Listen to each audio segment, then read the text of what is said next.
Welcome back to the Spin Cycle Podcast, everybody. I'm Caley Fretz. Today on the show, Roglic is cooked, Del Toro is cooking, and Mathieu van der Poel's future as a waiter is in doubt.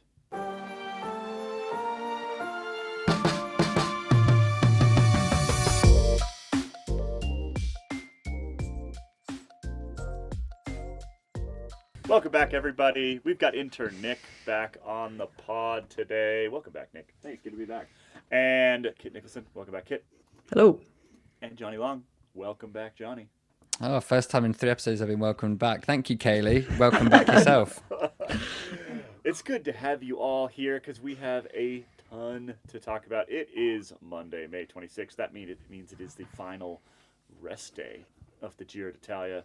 Isaac Del Toro remains in the Maglia Rosa and doesn't really look like he's going to give it up. So we're going to start there. We're going to rip the Band-Aid off. We're going to gun to our head. It says gun to our head, but that was written by somebody for whom that is less likely than those of us here in the States. Gun to our head, who's going to win the Giro? Jonny. Gun to my head, which is some sort of old-fashioned, timey-wimey, I don't know, anyway. Old gun, less danger. It's going to be, I'm going to take the easy one. It's going to be Isaac Del Toro. Because youth wins all. Youth wins all. Kit, what do you think? Kid looks good. I think I'm going with Isaac Del Toro as well. Oh no, you got to go for someone else. Are we all gonna agree? I've got him. Well, that's you should have rephrased the question then. Okay, then I will say Egan Bernal for the fun of it. No, let's start off with who we actually. Okay, then I think Okay, fine. Del Toro. Pick, not hard pick. Actually, think is going to win this Giro d'Italia. We have 6 days remaining. We're going through the mountains. We got. Not only the Dolomites, we've got a little bit of Italian Alps in there as well, and then we've got a trip It's a down bonkers to final week. Rome. Is it bonkers final week? I think Isaac Del Toro has a good chance. I also think UAE has a good chance of riding themselves out of the race. So I actually might. I might say Richard Carapaz. Richie. Oh, Yeah. Oh. Whoa, that was a hot take. I'm gonna stick with that Del Toro. stick with Del Toro. So the one thing that has me concerned is Ayuso's knee injury. Potentially infected knee injury. Yeah, it's just it's a big question because I think without that, I genuinely think this last week is so different from the first 2 weeks, sort of route wise and profile wise, that I think Ayuso would come good, and I think that Del Toro would struggle. But I think that if Ayuso isn't at 100%, then all of a sudden we're looking at a quite likely Isaac Del Toro victory, the first victory for a Mexican rider in a Grand Tour ever. That's awesome. Raul Alcala was the last rider, I believe, to win a stage, and that was like the 80s. Won 2 tour stages at least. I'd have to go look up his actual palmarès, but I remember that much. So it would be a huge deal. It'd be a massive, massive deal. Yeah. Not only for Mexican cycling, which has been through the ringer. There's been a whole bunch of allegations around corruption in the governing body and a whole bunch of other stuff. But it just hasn't had any sort of top end cyclists for a very long time either. But also a huge deal for UAE and what they do going forward. I am going to steal a comment from my group chat. I'm not gonna tell you who said this. We won't give them credit. I'm just gonna pretend it's mine. But it feels to me like we're headed toward an Auyso at Movistar and a Roglic at Israel Premier Tech. It seems like the old people's home. Is that the natural order of things? Is that where those two are headed? Well, I think yeah. I mean, I think one of the reasons that I hedged and went away from UAE is that I think if UAE wins this Giro, it'll be with Del Toro.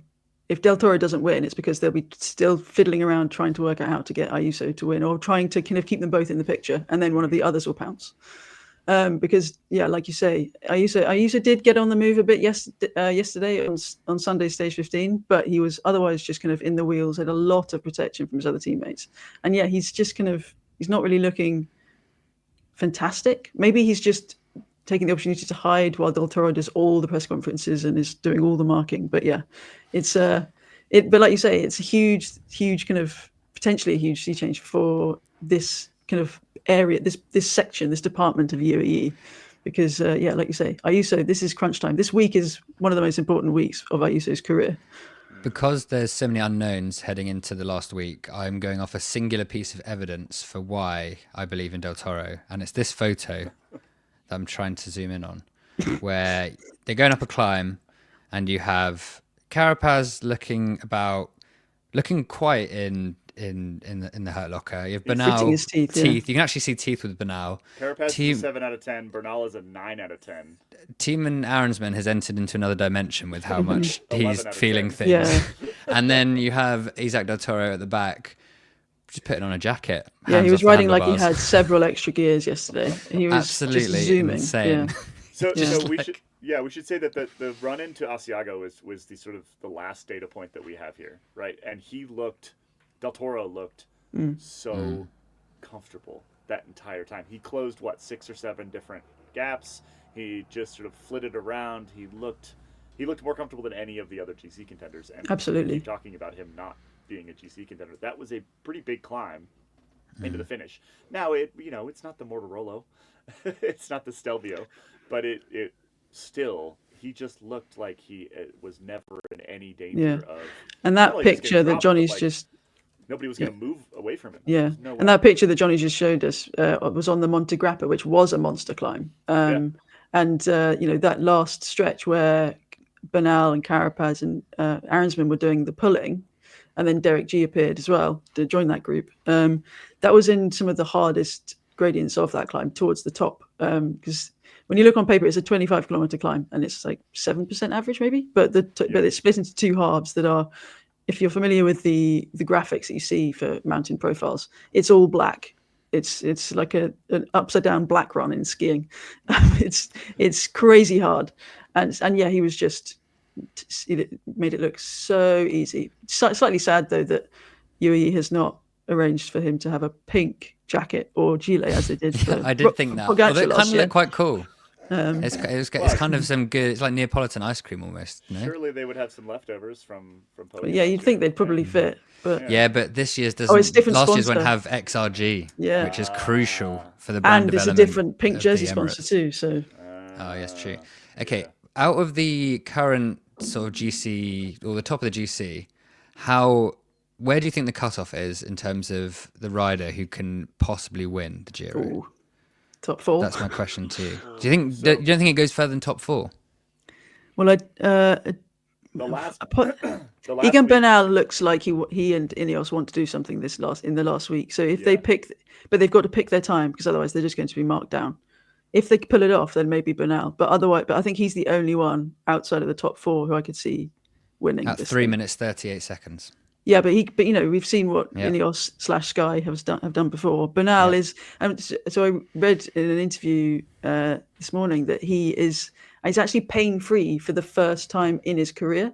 Did you guys see this? Wow. So after do you remember even before his crash, he would quite often have complaints about his back.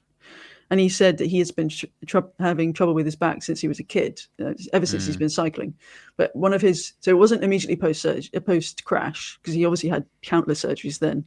But last year he had another surgery to kind of finish off the picture and to remove a hernia, which had perhaps been exacerbated. I'm not sure how these things work. But he said since then he has been completely pain-free. So this is the first Grand Tour of his career when he has not felt his back. So this guy is on some form and he's feeling motivated to, when you're hurting and it's not a hurt that's just in your legs, it gets to your brain, doesn't it? It's like, this is just annoying. And so you could tell on stage 15, he wants to get something out of this race badly. And so I'd love to see it happen. But, Johnny, Ineos have been playing around a lot. So there are a lot of teams that are going to be watching them very closely. Johnny, pull that GC list up again for us here. So, to answer your question, I think Bernal is the furthest down, and he is 338 down on Isaac Toro. He's the furthest down, where I can see anybody like coming back, because Roglic appears to be toast. I mean, so again, this is on Monday. It's entirely possible that he will have pulled out of the race by the time you listen to this.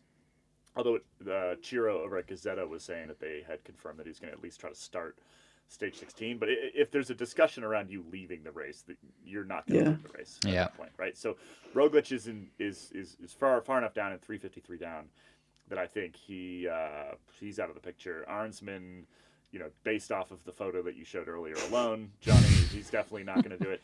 Egan Bernal is really the only one back there who could potentially do something interesting. I think Tiberi and Caruso are destined for somewhere between 3rd and 7th. So yeah, really, Bernal's the lowest. I think Simon Yates has just been. Please use his full name. Simon Philip Yates. Yeah. Okay.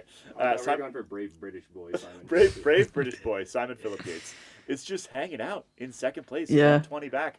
And the thing is, he's quietly plugging away. He is very. I don't think he's going to attack and drop Isaac Del Toro, but if Isaac Del Toro cracks, which is the more likely of the two scenarios, he's sitting there in the virtual big jersey, right?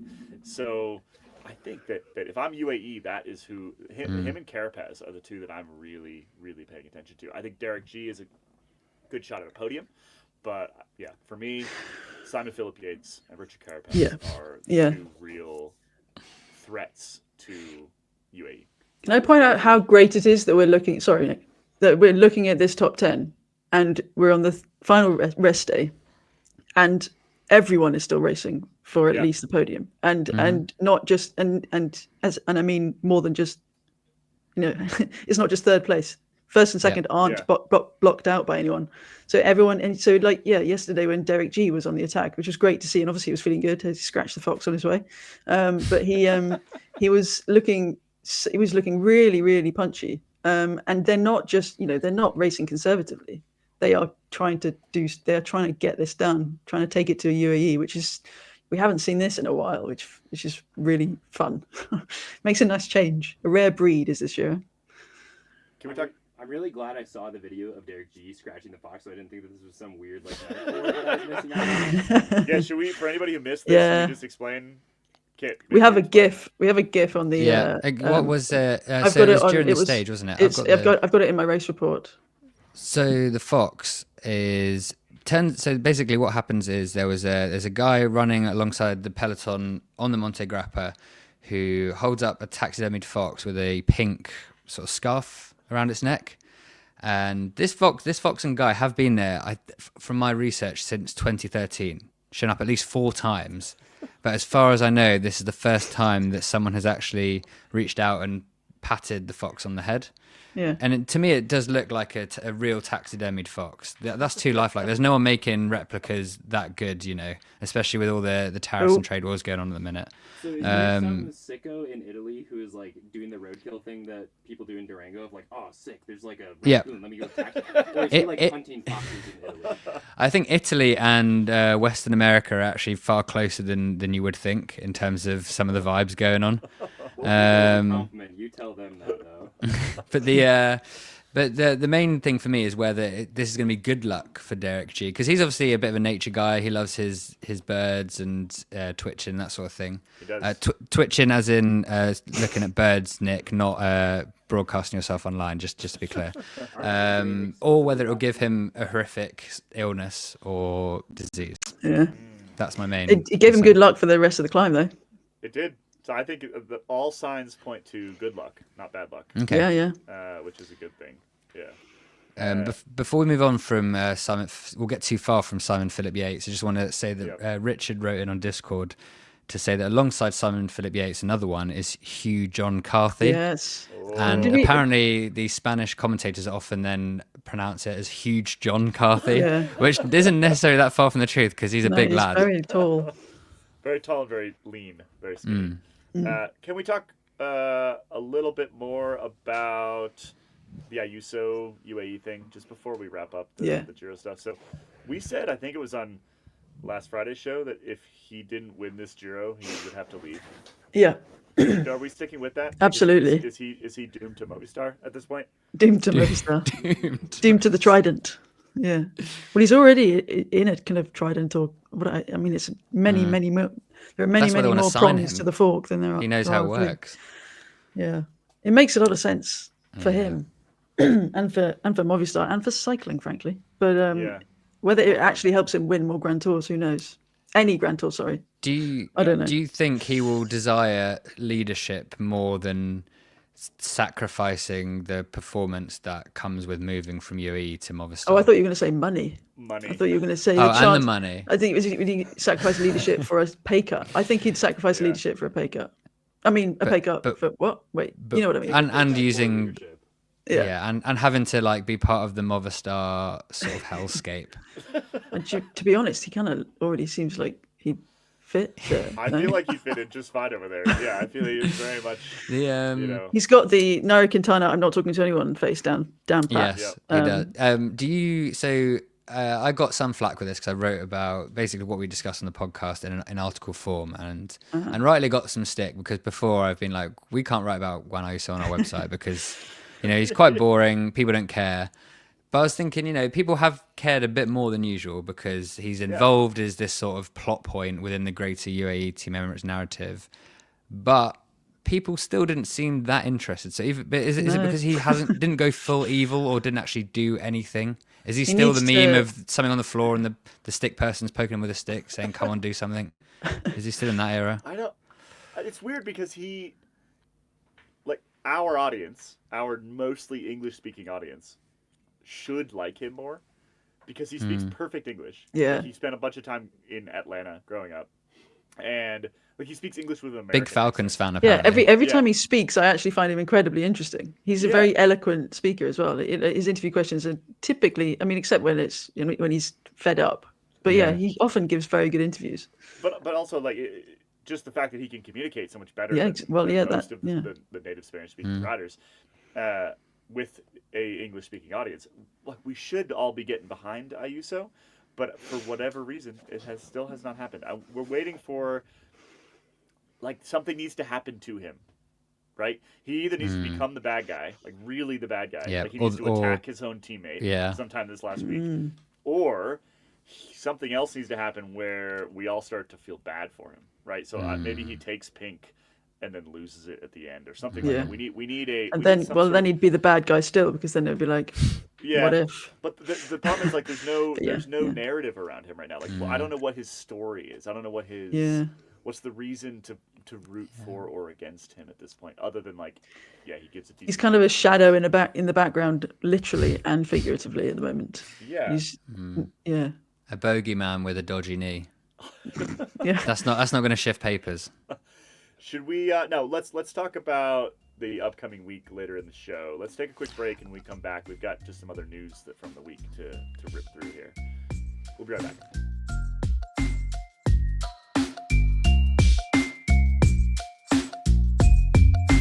Welcome back, everybody. Nick, we didn't get your perspective on Juan Ayuso. Why don't people like Juan Ayuso? Why don't you like Juan Ayuso? Why don't young people like Juan Ayuso? Yeah. Why don't you? How can we market him to kids?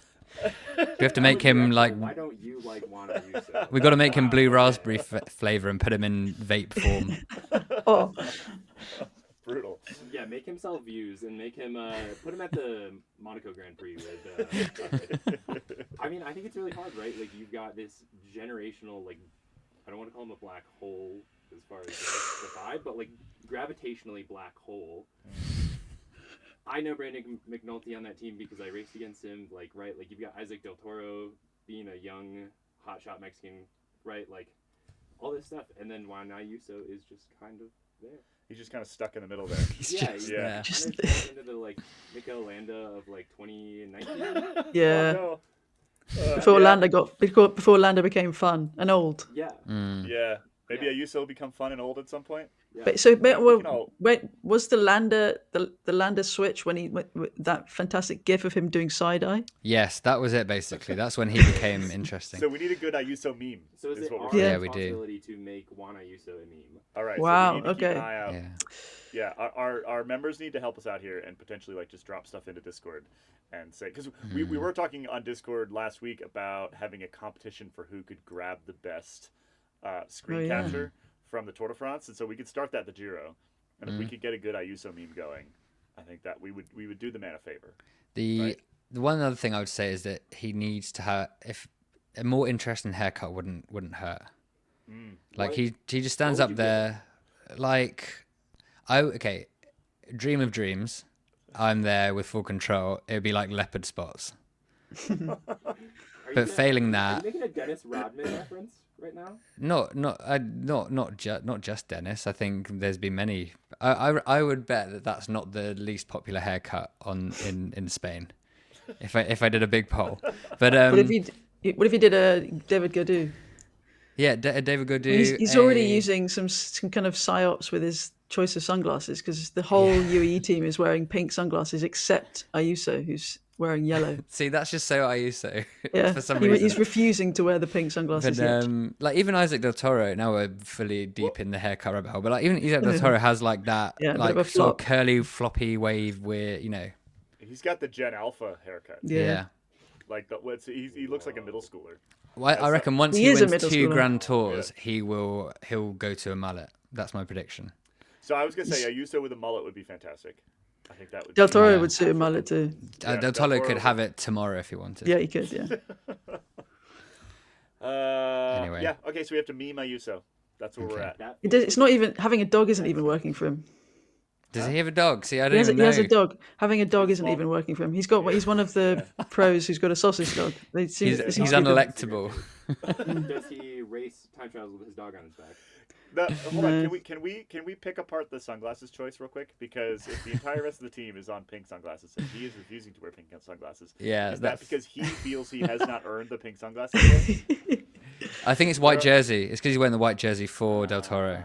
If I was gonna, right. before we he's absolutely like, I lambast the haven't- poor boy, He's like, I'm not in the pink jersey, and I might, and I should be and in the white if this jersey. upstart wasn't here. Yeah. Yeah. Although It Simon must. Philip Yates would actually be in the Yeah. pink jersey. If, It must really, really hurt to have to wear. If he's as salty as I don't As know. Maybe we hope reported, he as is. rumored. It must hurt so much to put on that white jersey every day. To be fair, 'Cause it's not his. To be fair, the glasses are not the glasses he's wearing are sort of the luminous yellow ones rather Yeah, the than fluoro yellow. rather than yeah. So it's not like he's like actually fitting in with the white jersey. No, he's he's just not. not No, wearing the they're- pink ones. No, he's just not. And the whole of the rest of the team is. Yeah. Interesting. Yeah. Makes you think, huh? makes you think. See, if we really had to do the algorithms, we could do like an hour-long podcast on the conspiracy theory. I mean, that's kind of what this is already. The Yeah. conspiracy theories. We're just not monetizing it well enough. There isn't an audience there from And middle the of sad thing nowhere in is, America. we can't put his name in the title of the show, or nobody will listen. That's true. That's true. Yeah. Can we switch over to Little Trek? Yes. Please. Yes. Yeah. One, just the best team in the race. Yeah, it's such Right, a like, great vibe Not coming out of them. not only do they have 6 stage wins now, 6. but Yep. is it 6? Yeah. But also seem to be having a blast of a time. Yep. Yeah. And Mess Peterson got a pie in the face. As Yeah. we're seeing right An now. old school pie in the face, Old school straight pie in out the of the Beano comic. Yep. I've not seen one of these in No, it's been years. a What while. happened? What happened to them? I think, Johnny, you and I we all grew out of Saturday morning TV. No, And then I, then the planet did. I think it's the phones. I think Maybe it's phones. the phones. Like Nick, probably to Nick, a pie in the face and like a floppy disk are probably the same thing, because he has no idea what either of them are. What happened to a good old pie in the face? Phones. It's definitely the phones. They're too expensive because of the tariffs in America. The export duty on pie in the face. It's There was a great quote on Saturday morning at the start of stage 14. I think it was from Stephen de Jong, the DS, who said on the coverage, he said that I think one of the team staff had to actually tell the boys to simmer down because they'd been partying really hard after Pedersen's What does stage that win on mean? Friday. I'm desperate to know what that not- means. But then he said because they didn't go to bed until 11. It's like, oh, buddy, something like that. It was like they had They're not drinking. They're No, not no, exactly. They're not doing drugs. No. They're not having doing- one No. night stands they're anymore. Not having one-night stands. because we No. learned last Friday. We learned on Friday that one night playing stands board games at the end of one of their are a dangerous beds. thing. To be fair, they do. I've seen Mark Cavendish and at the time the Bahrain squad all playing Uno for many hours Oh, of yeah. an evening. But they were stuck in Saudi Arabia at the time. So They're playing FIFA like the UAE lads at the top of wherever they are Yeah. altitude. they are the UAE lads are so FIFA coded it hurts. Like they're there just pouring their youngly earned millions into opening packs of digital players, and I love it. Sorry, little trek. The other I've got a fact for you actually. If we want to do some actual real bike stuff. So strange stat comes from La Flamme Rouge on Twitter, who says Carlos Verona, who won Sunday stage, stage nice 15. breakaway effort. At this point, I have to try and remember which day and number of the stages, and it all just blurs into one.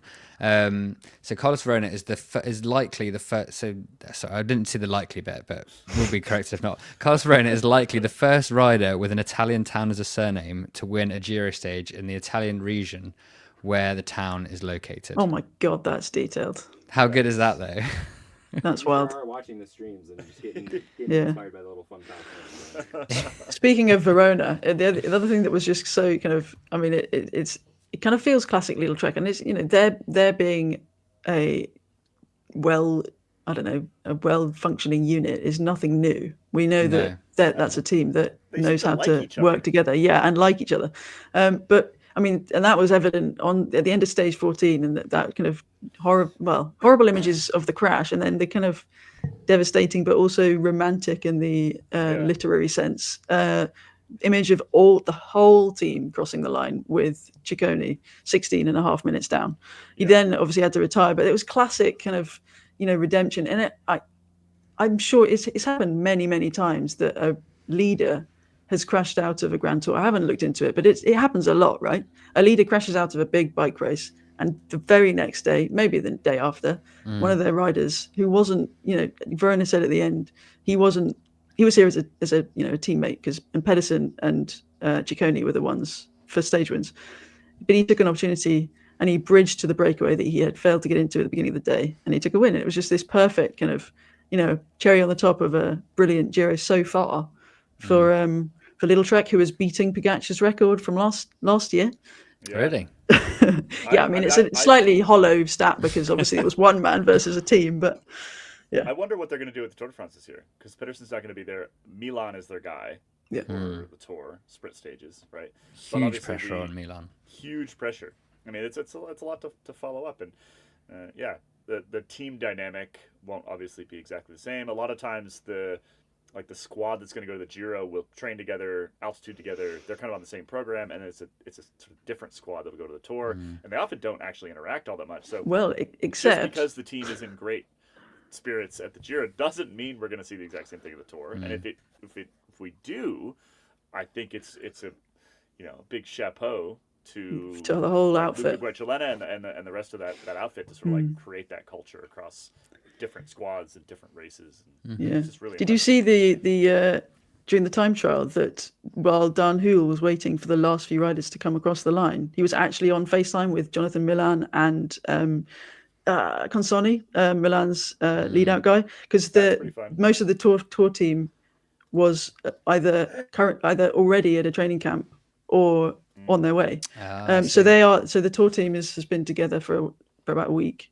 Right. And so they are, and like you say, quite often, especially in world tour teams, if you've got a 30 rider roster, there will be a lot of riders that actually never cross over. You could never meet a guy who'd been on the same team. But this team seems to really have fostered a really good environment, and they all support each other. I mean, Dan Hall's friendship only goes so far, because apparently he's taking offers from other teams for next year, because I think he was already being courted to be one of Olav Koi's guys when he goes to either maybe Bahrain or Decathlon AG2R. So the fact we'll have he's to not see signed, friendship or money. But the fact he's not signed anything yet means that his fee is going to go up. Maybe. Slightly, here's a slightly more cynical view. Should I just to chuck it out there? Devil's advocate. That team has also recently come into significantly more funding than they had previously. So maybe everyone's just happy because everyone just got a massive raise in the last year. They got big bonuses in their contracts, so everyone's living good in Italy. Where better to live good than Italy? Right? I mean, your countrymen are littered all over the country these days. That's true. Living good. Keep escaping. Yeah. Anything else from this week? I think that. He hasn't properly slandered Roglic. Did we even explain what's wrong with him? He's basically just kept crashing, and it's finally caught up with him. He right? had his massive crash on stage. Well, he had his first crash on stage 9, and then that massive chase with Derek G and losing a couple of minutes to Del Toro, and then he crashed in the recon of the time trial. Yes. And then he crashed on Saturday and lost a bit of time too. So he crashed 3 times in basically a week. And he's apparently possibly also feeling under the weather. I mean, it's a lot of times to land on your. Yeah. It's rough. Falling off is no fun. No. Well, you would think it was the amount that Roglic does it. Oh dear, poor guy. Discord after the first crash, where I was like, good to see Primoz in pure Grand Tour form. And this was in the Giro channel, and it was met with such vitriol that I decided to never appear in that. Yeah. Really? Oh dear. Not vitriol. I think that's the our members. they were not fans. The different channels on our Discord have different vibes to them. The Spin Cycle channel. The Spin Cycle channel is much more, all the in jokes are known, obviously, because everyone listens to the pod. Okay. And then you step into some other channels and you make a similar joke, and they think you're being serious. And it goes sideways. I was being serious. This is the problem. What is nice though is that Roglic, at least until yesterday, so stage 15 when he dropped to 10th, even on Saturday, and yes, he was arriving in Slovenia because the stage finished in Nova Gorica, just over the border, but he's been all smiles and he does seem to have been at least trying to enjoy the race. And we like to joke about his crash ability, but he also, I don't know, he always brings something. No, it's not a joke. No, it's not. No, it is. He's not just the butt. He is actually Like there are how many people start the Giro? Like 200 riders, whatever that is. Yeah. 150 of those haven't fallen down yet. Yeah, and he's done it 3 times. Fallen down 3 times. I need one of our members who's like a big baseball person, because baseball people love stats, right? Oh yeah. Go run some stats on how often Roglic crashes. I want to see the crashes plus. Yep. Stat. Yep. It's I mean that the dude just needs to figure out how to stay upright. Like it's just the speaking of baseball though, when Israel Premier Tech at the end of the season, well, not end of the season, the coming months do their Moneyball thing about which riders are getting just to the age where we shouldn't give them big money contracts. Primoz Roglic is going to fall straight into that basket, isn't he? Headed straight for Israel. He's getting straight to Israel. Well, and I actually think Auyso to Red Bull would be a good move. Yeah, that's a good one. I think Red Bull on the cobbles. Red Bull are going to try and do everything they can to get Evenepoel though. Yeah. That's going to be the tug of war between Ineos and Red Bull. And I don't know who I'd go for. Because the vibes seem to be better. So apparently all you need is Jim Ratcliffe to be distracted and then you're good again, right? Yeah. So Ineos is interesting because Jim Ratcliffe has gone away. And he's focused on Manchester United. Nice, which is the other football soccer team that Ratcliffe owns, is good again because Ratcliffe has left. Is focused on Manchester United. Fantastic. So I think Ineos is fine as long as Ratcliffe doesn't come back. Yeah. As long as it's just money and not no hands-on chemicals with feelings kind of management style. Real quick before we wrap up this segment, we talk Burgos. And then over to Wheel Talk because the Wheel Talk team is going to have a lot more on this. But Kit. Well, Abby wrote a great piece about Burgos on Saturday, basically giving the main points, which is that Marlon Russa could be a contender for the Tour de France this summer, and she's absolutely flying with Movistar. She won the the Queen Stage on Saturday, and then the time trial on Sunday, which is the first time trial she's won as someone we still consider a time trial specialist. In 2 years. So it's not only a great comeback for her after a tough year, but it's also a fantastic result at a race that Kopecky and Elisa Longo-Borghini and Juliette Lebus, they were all riding, no Demi Vollering, but Juliette Lebus was there. Elisa Longo-Borghini finished second. Kopecky finished 5th in the time trial, but she was outside the top 10 in the overall. So it's an interesting race when looking ahead to the Tour de France, and I'm sure that Wheel Talk is going to get deep into it. Yep. And the Giro isn't that far out either. No, so month or so, right? So yeah, head over and make sure you catch this week's Wheel Talk, where they'll talk all of that in a lot more detail. We're going to take a quick break. When we come back, Matthew van der Poel has a broken wrist. That is a bummer.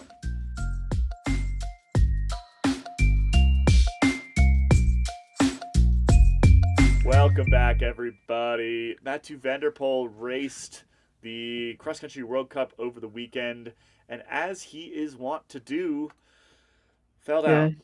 He fell down on his face. He fell down twice. It was in the first couple of laps. So he started 4th row because he hasn't raced yet. Yeah, that's part of the problem for him. Yeah, that is part of the problem. But he did. I mean, yeah, one of the riders, in fact, the rider that he crashed when he was basically Van der Poel trying to move up early in the first lap, took the outside line hill coming up around a slight right bend, but he was too confident to, I don't know, he was going for it a bit too hard, and he then basically swiped a Spanish rider called David Valero off left into the grassy verge and the fence, and but then he crashed again, base over apex, went over a jump and landed what it looked like he landed on his face. He did come away with a lot of dust on his face, but he obviously also hit the ground with his wrists first, which is an unfortunate.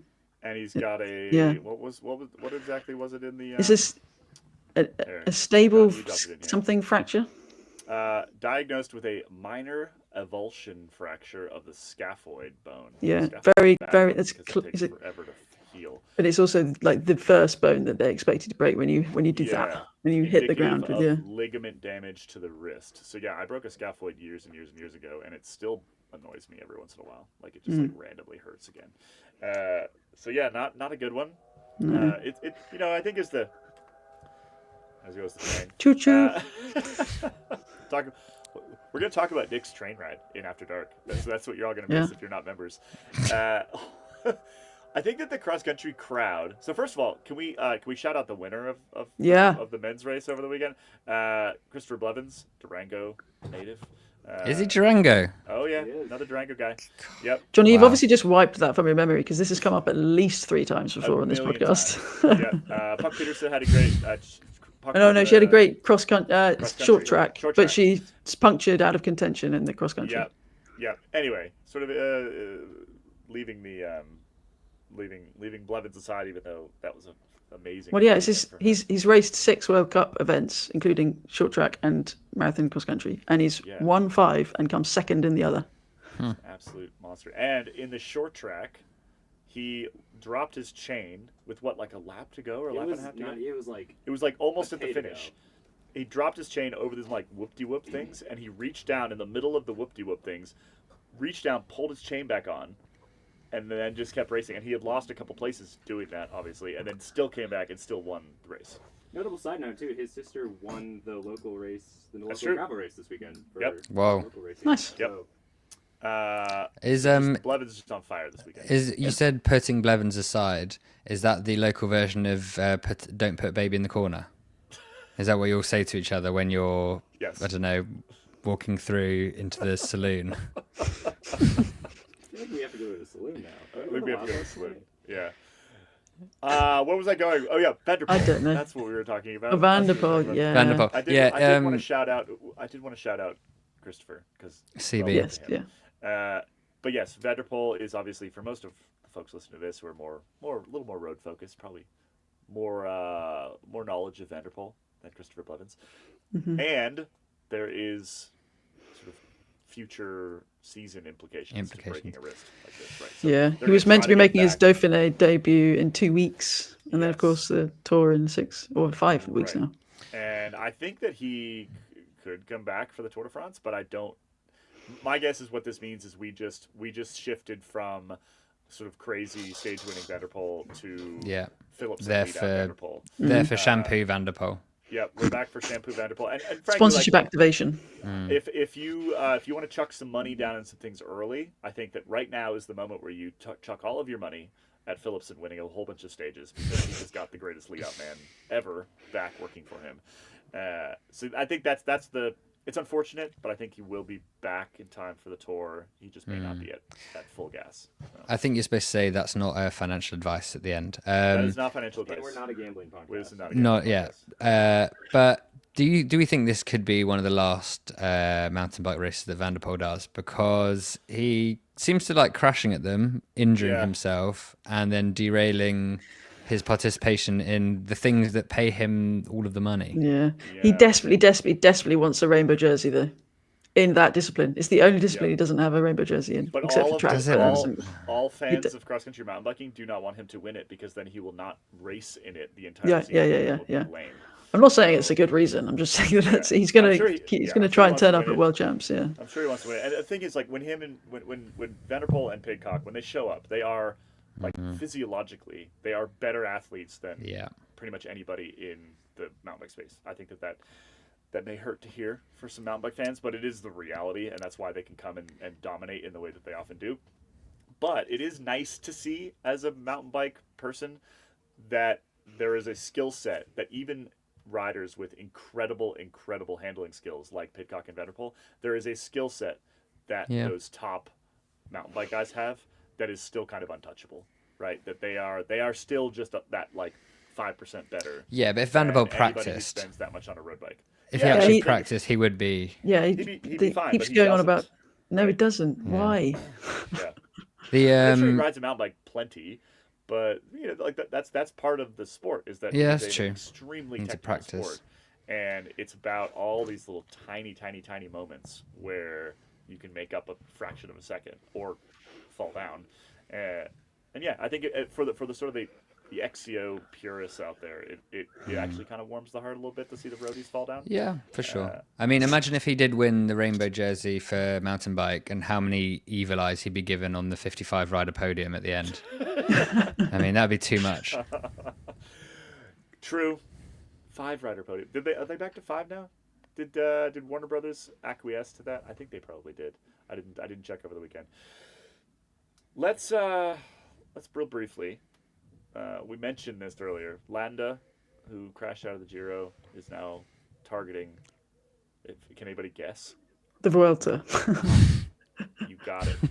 Well done. He also can't watch the Giro because apparently he's just very jealous of watching riders who are probably on similar, level to him, and so he's thinking this is one that I probably would have had a shot at. I was looking forward to seeing. I mean, he's on my draft team, so I was looking forward to seeing him perform the Giro. It's a shame. I mean, because there are a lot of people still hopeful that he'll make the Tour. He is not going to the Tour. He's still in a back brace. He's hoping to be able to contest the Vuelta, but sounds like he's kind of hoping he's going to be there as well. Finally, that's good news. And then finally, Fabio Jakobsen is back training outdoors in Tenerife. Great. Yeah, I feel like this is a bit sooner than we were expecting him to be kind of delivering good news, because when the diagnosis was revealed of the iliac artery narrowing on both legs, the team, maybe they were just trying to kind of calm everyone down a little bit, but they said he might be out for the season. And it'll take a lot of recovery, but he is, I think it's 5 weeks after his surgery, and he's on Tenerife on a team training camp. Obviously not training for anything specifically, and he won't be doing the full load, but he's out riding as of this Saturday just gone with teammates, which is good to see. Yeah, great news. Let's have a happy Jakobsen back in the peloton, please. I mean, again, the Vuelta. This is what the Vuelta's for, right? Yeah, redemption. Yeah, except that Roglic is not going to win it this year, is he? Is he not? Well, Vingegaard and Pogacar are going. Are they both going this year? Bloody hell, it might be worth watching. Crikey. That's why Dane's front-loaded all of his vacation days, because he's going to be watching every second of it. Decided to skip the Giro. It has been, just to wrap up today's show, can we just a moment of appreciation for this? Yeah. Good stuff. Like one of the best Grand Tours in recent memory. In terms of all the different things that are happening in recent memory. Mm-hmm. So many storylines to follow. I mean, you lose count. Looking at this last week, it's and the GC is one of them. There's so much to look out for. So it's great, brilliant. All right, should we wrap up?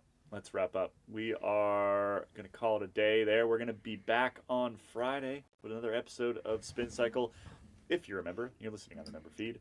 We're about to head into After Dark. After Dark. We've got a bumper After Dark. We have a bumper After Dark. After Dark, of course, it's just a longer version of the show. So if you're on the member-only feed, which you can get once you become a member, then the show just keeps going.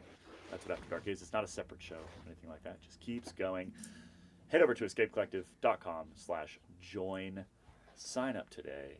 Plus, you get access to the member purchase program I keep talking about. Which, I actually, somebody actually bought the Silka pump I was talking about. No. And saved an entire Escape annual membership amount of money. It's like $100.